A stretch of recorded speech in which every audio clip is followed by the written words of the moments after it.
Me fala uma coisa, dentro dessa perspectiva, há caminho para a responsabilização do Bolsonaro? Hoje ele está lá nos Estados Unidos, está lá em Orlando, pediu já o visto de turista, recentemente disse que vai tirar, que pode tirar cidadania italiana, e aí com essas diferenças, né, de entendimento dessa questão, a própria responsabilização a partir aí, sei lá, de uma teoria de domínio de fato, que é, ou de incitação, que é algumas das versões que se trabalha também no Brasil. Quer dizer, nós temos tribunais internacionais. Qual é o caminho para a responsabilização, se é que é possível, a responsabilização do Bolsonaro, caso, naturalmente, ele tenha a responsabilidade? No caso, qual é o caminho para o processamento dele para potencial responsabilização? Seria a pergunta mais correta, à luz do direito internacional, como o senhor colocou. Sim. Olha, nós temos que pensar que o Brasil é subscritor da Convenção de Roma de 98. Eu até estava lá como observador da ONU. Qual foi o objetivo dessa convenção? Cláudio, se eu estiver indo muito além, você me corta, não, por favor, claro, que eu sou jornalista. É um bate-papo. Não, eu estou aqui para ouvir. Então, não me baliza. Então, pela Convenção da ONU, se chegou o quê?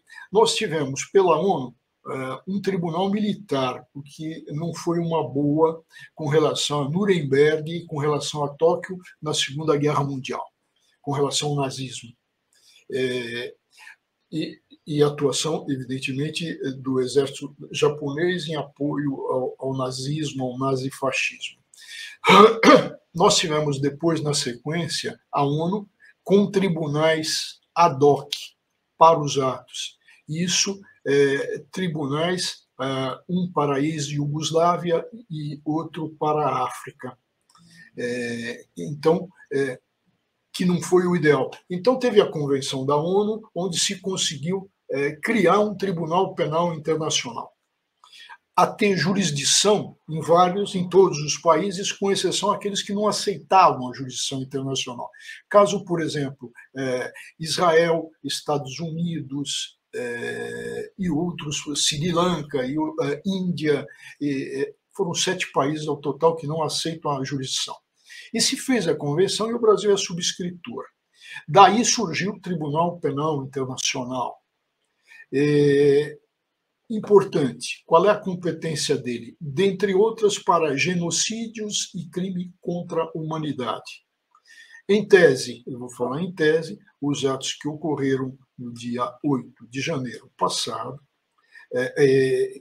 então, estariam dentro de um terrorismo também, que o Tribunal Penal Internacional vê, ou o caso dos Yanomamis, com relação ao genocídio, também estaria na competência do Tribunal Penal Internacional, ou seja, esse tribunal atuando dentro dos campos do genocídio, dentro dos campos contra o crime contra a humanidade e dentro do terrorismo. Então, seria, em tese, competente. Junto ao Tribunal Penal Internacional, atua o Ministério Público Internacional. Então, ele teria que se mover, vamos pensar no caso do terrorismo, ou vamos pensar no caso dos Yanomamis, teria que se mover por meio do Ministério Público. Mas, para se mover, tem que ter um mínimo. Então, qual é esse mínimo? Esse mínimo são elementos probatórios, indícios com com lastro de suficiência e daí por diante. Então, no cenário internacional, acho que é isto. Agora, você falou do cenário nacional, desse relatório do interventor, com relação ao 8 de janeiro, que o interventor não toque em terrorismo. Talvez por cautela, porque a tipificação, e a gente sabe, embora a polícia faça a tipificação que conta é apresentada pelo Ministério Público. O que eu vejo com preocupação são essas denúncias do Aras. A gente ouve muito, Cláudio, você todos os dias, o foro privilegiado, que é foro por prerrogativa de função. Desses hoje 700 denunciados, é o total mais ou menos do momento. 700 denunciados. A pergunta: qual deles teria foro privilegiado? A resposta é: dos 700, nenhum. Então, e por que isso está no Supremo?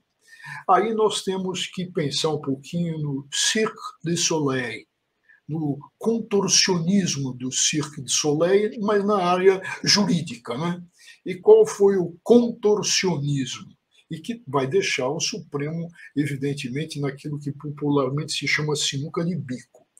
Qual seja o ponto? Bom, se nenhum tem foro privilegiado, como é que se estabeleceu a competência do Supremo?